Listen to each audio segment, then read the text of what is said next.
Assalamualaikum warahmatullahi wabarakatuh. Selamat pagi Budian dan teman-teman semuanya. Sebelumnya saya berterima kasih kepada Budian atas kesempatan yang diberikan kepada saya untuk mempresentasikan mengenai salah satu subjudul dari buku 1001 Inventions Muslim Heritage in Our World, yaitu Universities. Sebelum masuk ke pembahasan intinya, saya menyampaikan maksud dan tujuan saya kenapa mengambil tema ini. Di sini ada salah satu dalil dalam Al-Quran yang saya ambil, yaitu dalam surat Al-Mujadilah ayat 11. A'udzubillahi minasyaitonirrajim. Bismillahirrahmanirrahim. Yarfa'illahu alladhina amanu minkum walladhina utul ilma darajat wallahu bima ta'maluna khabir. Artinya, niscaya Allah akan meninggikan orang-orang yang beriman di antaramu dan orang-orang yang diberi ilmu pengetahuan beberapa derajat. Dan Allah Maha mengetahui apa yang kamu kerjakan. Kemudian juga ada satu hadis yang diriwayatkan oleh Ibnu Majah. Thalabul ilmi faridatun ala kulli muslim, yang artinya menuntut ilmu itu wajib atas setiap muslim. Hadis riwayat Ibnu Majah. Jadi maksud ayat dan hadis tersebut adalah kita sebagai seorang muslim diwajibkan untuk menuntut ilmu setinggi-tingginya, dan juga banyak keutamaan bagi orang-orang yang menuntut ilmu, salah satunya ditinggikan derajatnya oleh Allah Subhanahu wa taala. Oke, sebelumnya apa itu universitas? Dalam bahasa Arab, universitas berasal dari kata jami'ah, bentuk mu'annas dari bahasa Arab masjid, yaitu jami', yang artinya menghimpun atau mengumpulkan. Jadi dulu di Arab, tempat belajar agama dan tempat untuk pembelajaran lanjutan adalah suatu hal yang terikat. Karena itu, beberapa masjid Islam terdahulu adalah salah satu universitas tertua di dunia. Kemudian di sini saya menjelaskan bagaimana sistem pembelajaran pada masa lampau. Dahulu sistem pembelajaran terdiri dari kelompok belajar yang dikenal sebagai halakot al-ilm atau halakoh. Halakoh adalah setengah lingkaran di depan guru yang dibentuk oleh siswa yang duduk. Cendekiawan yang berkunjung diizinkan untuk duduk di samping guru sebagai tanda penghormatan. Dan di banyak halakoh, bagian khusus selalu disediakan untuk pengunjung. Masjid Amr dekat Kairo memiliki lebih dari 40 halakoh di beberapa titik. Dan di Masjid Utama Kairo ada sekitar 120 halakoh. Oke, teman-teman pasti pada kepo kan, siapa sih pendiri universitas pertama di dunia? Pasti teman-teman bakal mengira nih, tokoh pendiri universitas pertama di dunia adalah seorang laki-laki. Ternyata bukan, teman-teman.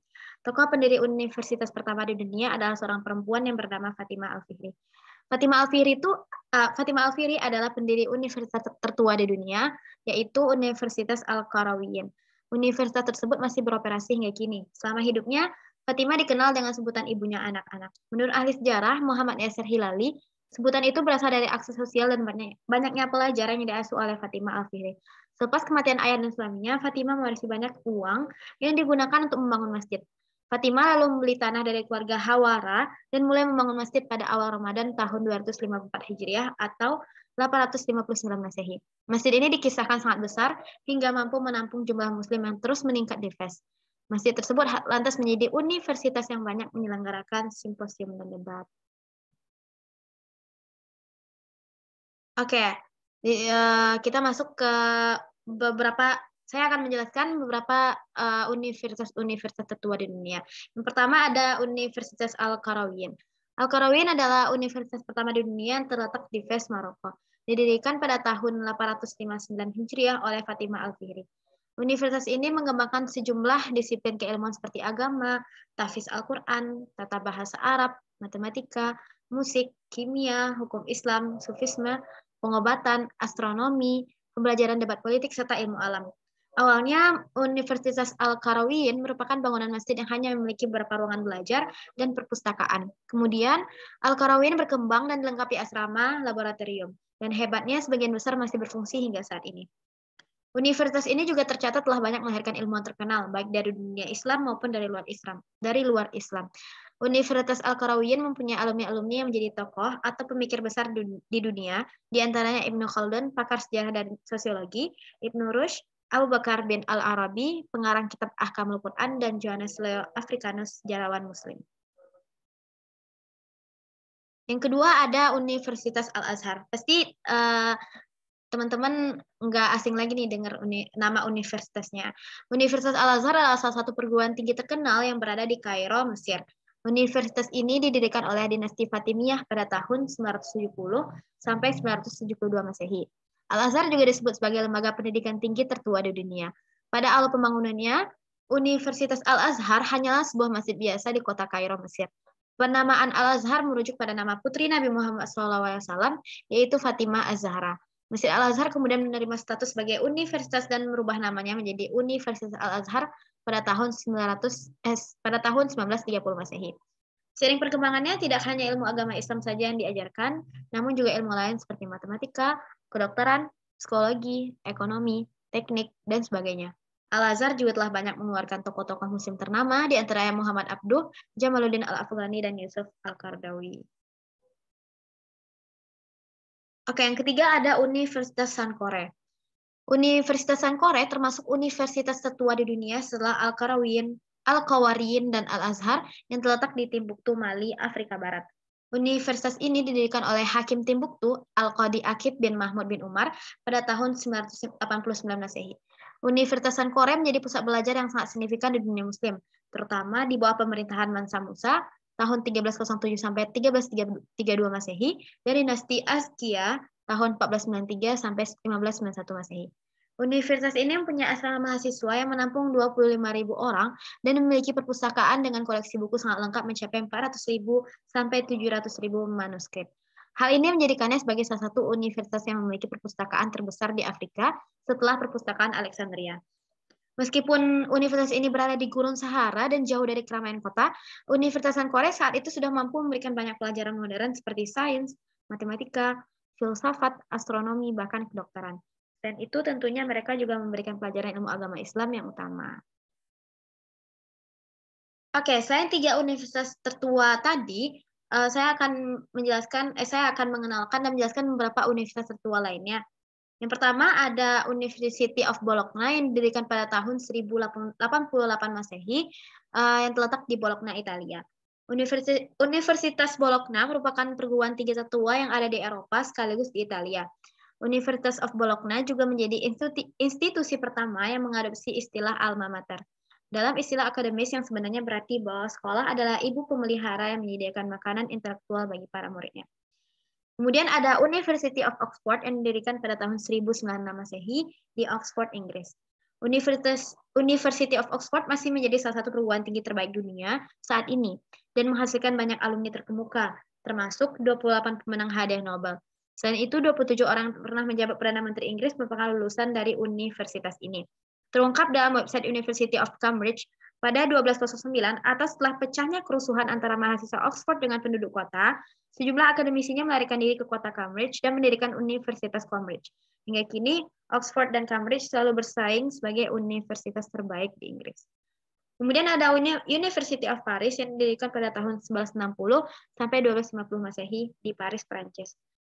Universitas ini berdiri sejak pertengahan abad ke-12. Perguruan tinggi ini sering dibagi menjadi 13 universitas otonom. 4 kampus pertama terletak di Sorbonne dan sisanya tersebar di berbagai wilayah. Kemudian ada University of Cambridge yang didirikan pada tahun 1209 Masehi di Cambridge, Inggris. Universitas ini didirikan oleh para sarjana yang meninggalkan Oxford dikarenakan eksekusi 2 mahasiswa di tahun 1209.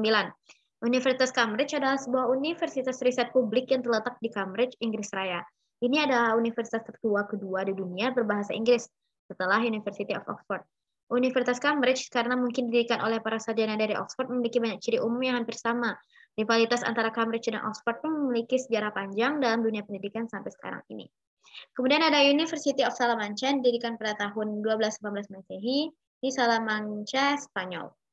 Universitas ini merupakan universitas tertua di Spanyol dan merupakan salah satu dari 3 universitas tua yang masih beroperasi sampai sekarang.